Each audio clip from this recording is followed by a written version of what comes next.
السلام عليكم ورحمة الله وبركاته ومغفرته ورضوانه وجنات النعيم. I'm going to be directly reading from the story of Musa alayhi salam in Surah Taha. I'm going to be pulling from various translations using Tafsir Ibn Kathir, Ma'arif al-Quran, and my impassioned reflections. I may not be entirely composed during this, but how am I supposed to be that way when I'm reading from the greatest story from the greatest storyteller? Sabab al-Nuzul is a study of why revelation comes down when it comes down. And a lot of these verses were revealed at a time where the Prophet ﷺ was not confident in himself. He was afraid, and he didn't know if he could do what he had to do. Many scholars assert that these came down while he was climbing Mount Safa as a way for Allah subhanahu wa ta'ala to pump him up. Because the Prophet ﷺ knew that people are going to hate him after what he was about to do. He was about to call their gods fake, and the people who were going to call him Al-Amin before were going to call him apostate, liar. His life is not going to be the same after this, and he didn't want to do it even though he was going to. So Allah subhanahu wa ta'ala gave him the verses we're about to read, starting with verses 9, where he asked, "Have you heard the story of Musa, Ya Rasul?" And over the next 13 verses explains the beginning of the story, where Musa alayhi salam saw the bush burning, was greeted in, shown the proofs, and in verse 24 was given his mission.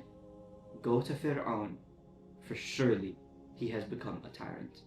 And Musa alayhi salam, without hesitation, the strongest man, did the strongest thing he could do, and he asked Allah subhanahu wa ta'ala for help. In Ma'arif al-Quran, it explains these verses that instead of relying on his own self-reliance and his own ability, he turned to Allah subhanahu wa ta'ala and sought his help in the face of these impossible tasks. Therefore, he prayed to Allah to grant him 5 favors. And these 5 favors are ones we've all heard before. أعوذ بالله من الشيطان الرجيم بسم الله الرحمن الرحيم رب اشرح لي صدري ويسر لي أمري واحلل عقدة من لساني يفقه قولي واجعل لي وزيرا من أهلي هارون أخي أشدد به أزري وأشركه في أمري كي نسبحك كثيرا ونذكرك كثيرا إنك كنت بنا بصيرا. Musa alayhi salam said, "Lord, uplift my heart and ease my tasks for me. Untie my tongue so that they may understand my words, and give me my brother Harun as a helper from my family. Strengthen me through him. Let me share my tasks so that he may glorify God with me, and remember you often with me. For truly you have always been overseeing us." In Ibn Kathir, they talk about the final verse, "Innaka kunta bina basira," for truly you have always been overseeing us. This means that you're choosing us. Allah subhanahu wa ta'ala, Musa alayhi salam is talking to him, and you're choosing us, giving us prophethood and sending us to your enemy, Fir'aun. So unto you is all praise for this. This is not just a message for the prophets, alayhi salatu wasalam. This is not just something that exists for them. This is for all of us. Everything that we do, it goes up to Allah subhanahu wa ta'ala. The same way that the power given to Musa alayhi salam, the challenges given to him, the goal and the mission given to him, think about the challenges given to us, the goals given to us, the missions given to us. It's all given to Allah subhanahu. It's all given from Allah subhanahu wa ta'ala. From Allah to the prophets, from Allah to us.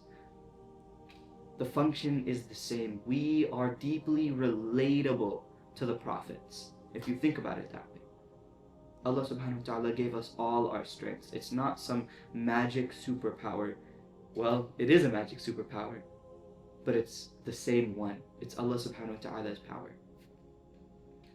Allah responds to Musa alayhi salam's life experiences and assures him. Verses 36 to 41, Allah subhanahu wa ta'ala says, "Musa, your request is granted. Surely we have shown you favor before when we inspired your mother, saying, put him into a chest, then put him into a river. The river will wash it ashore, and he will be taken by Fir'aun, an enemy of mine and an enemy of his. Ya Musa, I showered you with my love and planned that you should be reared under my watchful eye. Then your sister went to your enemy, saying, shall I direct you to someone who will nurse him? So we returned your mother so that she could rejoice and not grieve. Later you killed a man, and we relieved you from your sorrow, then tried you with other tests. You then stayed with the people of Midian for years, and now you come to me as I predestined, and I have chosen you for my service. Go forth, you and your brother, with my signs, and never falter in remembering me. Allah does not bring up Musa alayhi salam's challenges to remind him to be humble. Remind him to be humble, to remind him of the mistakes he can make, that he is fallible. No. Allah subhanahu wa ta'ala reminds Musa alayhi salam of his challenges as an assurance that you've gone through all of this in the past. You can make it through whatever I'm throwing you now. These challenges shaped you. Even if you feel like you failed at certain of these challenges, whether they're successes or failures, I'm shaping you through them. The same way that your challenges, whether failures or successes, shape you.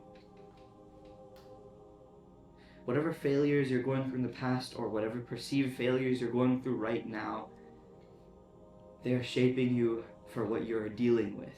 Whether it's something right now or something that is greater for you in the future, inshallah. And that final reflection, that final verse, go forth, you and your brother, with my signs, and never falter in remembering me.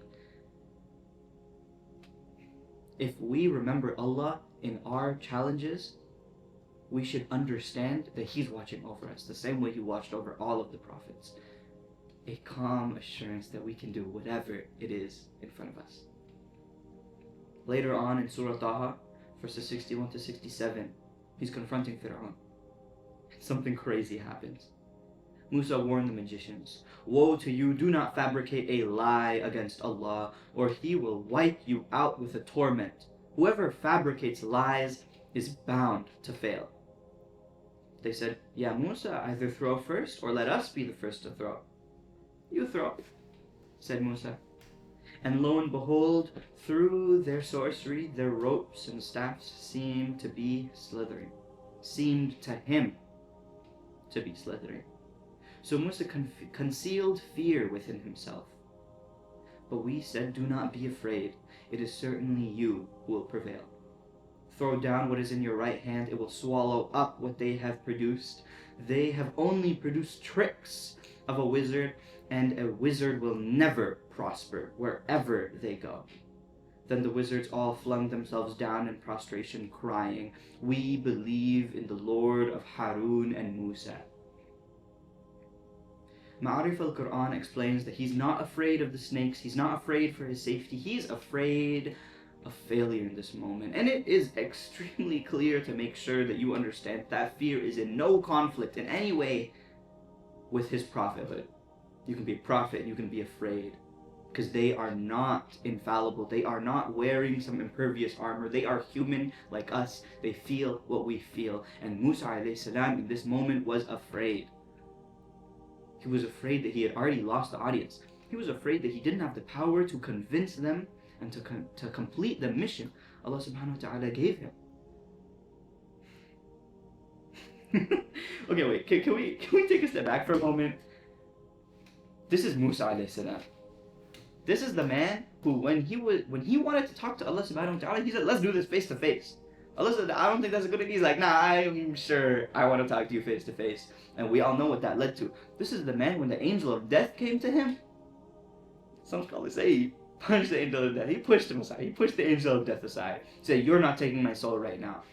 This is the toughest man to walk the earth. And he's afraid. He is scared. Sure, he has assurances from Allah and he's been the strongest man for so long.